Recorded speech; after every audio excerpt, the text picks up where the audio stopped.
Now, for our third speaker, it's Naomi Wimborne Idrissi. Naomi is an old colleague of mine, not that old, but a long-standing colleague of mine. She was a founding member of Jewish Voice for Labour and is our media officer. And she's played a prominent part in anti-racist and Palestinian solidarity work for many years in her trade union, in the Labour Party, and in many other places, and is currently seeking to become a member of Labour Party National Executive Committee. And we are hoping that people will be nominating her in their constituencies. Naomi. Thank you very much, Mike, and thank you everybody for attending. Thank you very much, Edie, for giving us the detail on this bill, which makes it utterly clear that it has to be opposed in its many ramifications. And thanks also to Neera for her devastating analysis of how the sort of web of racism is woven into our society. I mean, I read the paper that you sent us before, Neera, and the idea of bordering internally, of turning citizens into border guards within our society is quite a revelation, and it's obviously true and serious and horribly divisive. My aim is to look at the fight we have on our hands opposing a raft of racist repressive bills, including NABB, that the UK government is aiming to push through Parliament this year. So Shami Chakrabarti, for example, has argued that the government is resorting to a classic far-right playbook. It's proposing new police powers to crush dissent. It's rendering people whose ancestors came from other countries as second-class citizens. It's also trying to slip through a range of other anti-democratic measures, which are largely going by unnoticed. And I think it's part of our job to stop that being the case. Jeffrey Byman QC wrote very recently in the New Law Journal about Dominic Raab, the Justice Secretary, and his proposed moves on human rights. And Sir Jeffrey says that these are the latest installments of the government's authoritarian and xenophobic legal strategy. You know, he notes the moves to restrict judicial review, the right of protest and freedom of expression, and to extend the power to remove UK citizenship, which Edie's already outlined. These and other challenges to judicial safeguards and the rule of law were foreshadowed, Jeffrey Byman said, in the 2019 Conservative election manifesto, but I don't think many of us really noticed. He says that what we're dealing with is a government with an overarching aim of liberating itself from legal and constitutional restraints, especially those imposed by an independent judiciary. It sounds quite frightening, and it is. So we're looking at a raft of repressive laws. These are bills that reinforce attempts to undermine rights and liberties that are widely taken for granted in a liberal, quote, free society, and their full implications aren't visible immediately. They may not even become visible under this government, but they should be seen in the context of others that are already on the statute books and are having an effect. Like, I think lots of us have forgotten that we've already seen the Covert Human Intelligence Sources Act, which went through last year, the CHIS legislation, March 2021. There's anti-trade union legislation that's been enforced since the 1980s. And there are other ongoing threats that affect us in JVL and the friends that we work with, the silencing of pro-Palestinian voices, largely through the imposition of the infamous IHRA definition of anti-Semitism, and moves to criminalize boycott, divestment and sanctions as a means of supporting rights for Palestinian people. So I'm just going to do a very quick run through of some of the legislation that we're hearing about. So Nationality and Borders Bill, again, Edie's given us the detail, but some people have described this as Priti Patel's attempt to stop immigration. A very nasty bill. It seeks to criminalise asylum seekers based upon their means of arrival, as well as threatening the citizenship rights of an estimated 6 million already in this country.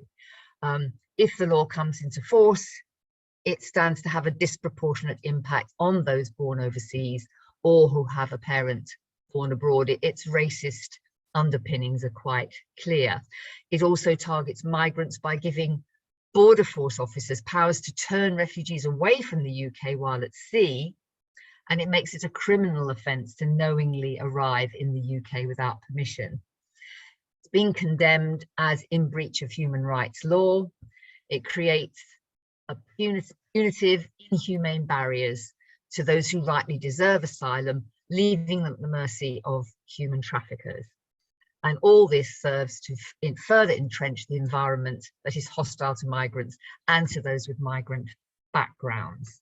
So that one, as Edie said, there's been a lot of quite good work done in the Lords to try and ameliorate the worst effects of the bill, but it is still a heinous piece of legislation that needs opposing. Then there's the almost equally infamous Police Crime Sentencing and Courts Bill. It's been the target of Kill the Bill protests for many months now, and it's widely described as the bill that will, in effect, ban protest. Ami Chakrabarti, again commenting on this, says it represents the biggest step change in many years in criminalising peaceful protest. So that would mean if you wanted to protest against the Nationality and Borders Bill, you could find yourself prevented from doing so by the Police Crime Courts and Sentencing Bill. As well as allowing for increased police powers around protest and criminal consequences for those taking part in peaceful demonstrations, it will make, this is a quote, residing or intending to reside on land without the permission of the owner or occupier a new criminal offence. And that's an explicit attack on Gypsy, Roma and traveller communities. The provisions in that bill extend existing police powers to place restrictions on protest if they are likely to cause serious disruption to the life of a community. So damaging property, making a noise, generally interfering with the normal way that things run could be criminalised. And again, there are attempts to ease the worst of these conditions, but it's a very frightening new law. So those two bills, Nationality and Borders Bill, Police Crime Sentencing and Courts Bill, have attracted the most vocal opposition, but there are others that deserve scrutiny. One of them is the Elections Bill. It's supposed to make UK elections fair and secure. Naomi, you've only got 2 minutes to get through this lot. All right, I think maybe I'll just name the others and we can perhaps talk about a bit of the detail. So Elections Bill, seen as a threat to the enfranchisement, particularly of minorities, because of the provision to demand ID, personal ID to vote.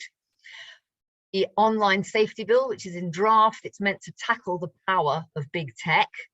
Some elements of it genuinely help combat online harms, but it also includes the threat to restrict the content, and who's going to decide that and what kind of content is likely to be outlawed is quite frightening. It's another potential threat to dissent, effectively. We also have the Judicial Review and Courts Bill, which, as Bindman noted, is an attempt by Dominic Raab to reform judicial review. In other words, to make it harder to get legal redress against actions of government and public bodies to which there is no other form of appeal. We've got Human Rights Act reform. It's Dominic Raab again, wanting to reform the Human Rights Act. He says to deny spurious human rights claims. Its main aim seems to be to allow the government to pick and choose who has access to human rights, specifically to block deportation targets, people earmarked for deportation, from successfully challenging attempts to remove them from the UK. There are other bills, including the Higher Education brackets Freedom of Speech Bill, which, although it has a name that we would all applaud, freedom of speech, good thing, it's actually a means for the government to police behaviour on campuses of lecturers and students and visiting speakers. Very alarming. Health and Social Care Bill, it's been described as a sort of private data grab, as well as offering provision for yet more privatization and dismantling. So we've got to fight back against all these things. There is little sign of robust opposition across the board. We've seen some good stuff from organizations like Liberty, the Good Law Project. Some individuals in the House of Lords are waking up to the two top headline bills, NABB and PCSC. Naomi, can you wind it? Yeah, okay. I think we're going to have to talk more.